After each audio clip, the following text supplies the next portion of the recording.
Hello Boro fans, it's Joe from Boro Fan TV and this is the preview for the upcoming game on Tuesday the 16th of March with a 7pm kickoff as the Boro take on Preston North End in the Scarbet Championship at the Riverside Stadium.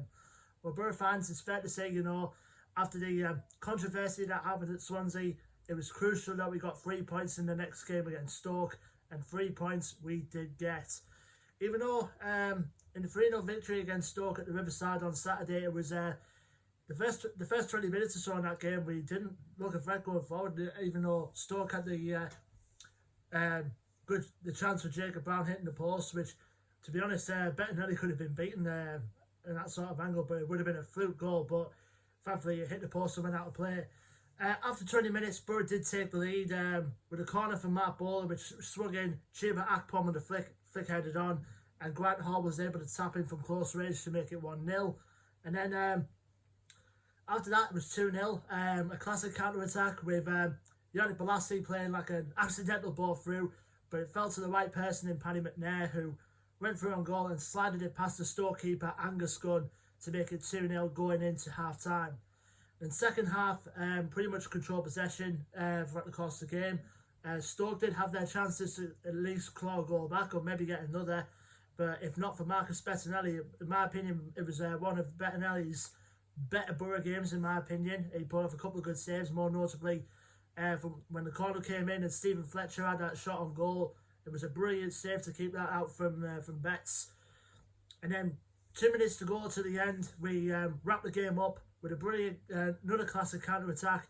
This time Sam Morsey with a run through towards the halfway line, saw the run of Nathaniel Mendez-Lang to slot in his first goal for the Boro. It was a really good ship to finish off the game. It was crucial that we got 3 points, against Stoke to keep our outside chances for the playoffs still alive, and this is exactly what we got. We now currently sit 9th in the league still going into this game. We're still about 8 points off the playoff places, with Barnsley picking up that win at Bournemouth, which ideally, to be honest, we could have done with a draw in that game, but it is what it is. We've still got a good fight ahead of us, these last 10 games left of the season.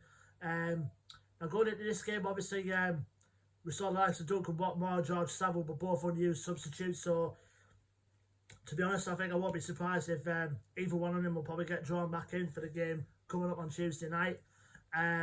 Obviously, we're still missing, Brown and Dyke still out for the season, but we could hopefully see Marcus Tavernier and Ashley Fletcher probably back on the bench, hopefully for the game on Tuesday at some point.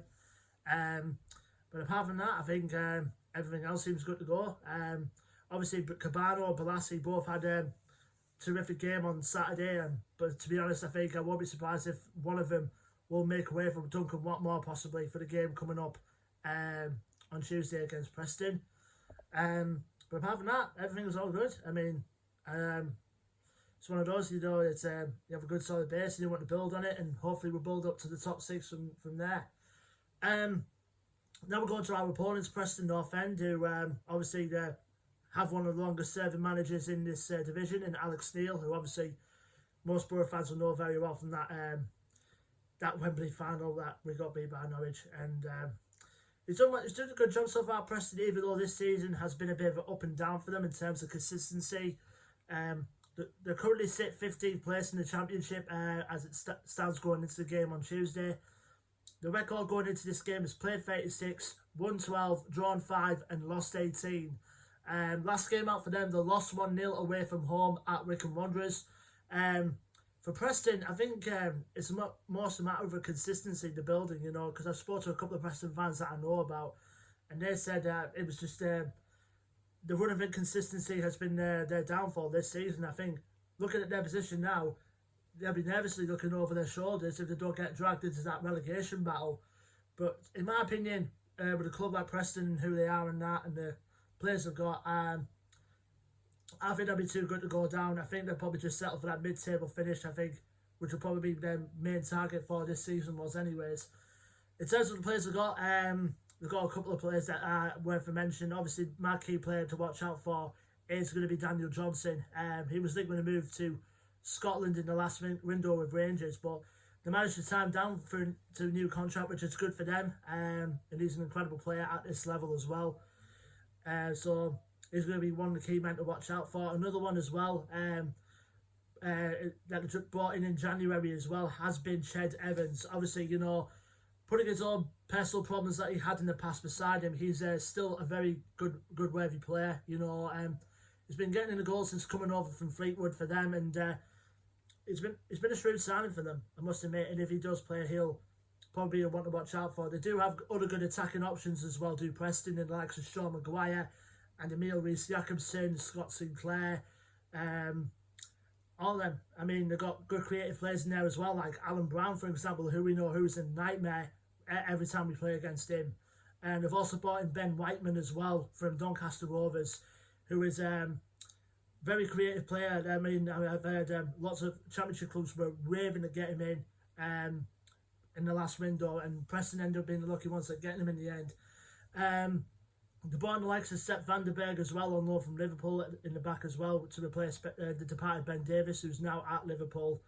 And they've got the likes of Daniel Everson in goal, who's there on loan from Leicester for the rest of the season, and who's done well for them ever since. So Preston, you know, are one of them teams, you know, that you could either like Jekyll and Hyde, so to speak. Like, one day they're good and one day they're bad. It's just a matter of which one you get.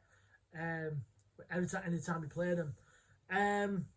We definitely got the hide when we last played them over at Deepdale at the start of December, I think it was, when Preston absolutely battered us by 3-0 on that day. And we usually do well at Deepdale as well. Obviously, with goals from Brad Potts, Emil Rees-Jakobsen and Scott Sinclair got the goals for Preston that day, which is probably one of our worst performances of the season, to be quite honest, for that game. But, you know, I don't think Preston have beaten us at the Riverside for quite a while, so hopefully, you know, going into this game on Tuesday night on the red button, it's very crucial going to the last couple of games before the international break that we do pick up maximum points. Obviously, Stoke was a good start. Now, hopefully we do well. We keep a goal to get against Preston on Tuesday night, and hopefully into the last game before the international break, which is away at Millwall. Hopefully maybe pick up maximum points or a draw. Either one of them will probably suit well for us going into the fight, going for the last 10 games of this championship season. Let me know your thoughts and predictions for the game in the comment section below, Boro fans. Don't forget to like, share and subscribe to the channel if you haven't already. Our Facebook, Twitter and Instagram links are in the description below, so go follow us on them. And until then, Boro fans, I've been Joe from Boro Fan TV, and I will see you on the next preview video, which is for the game taking place on Saturday, the 20th of March, as the Boro head to South East London, to the Den to be exact, to face Millwall. Until then, take care, stay safe, and up the Boro.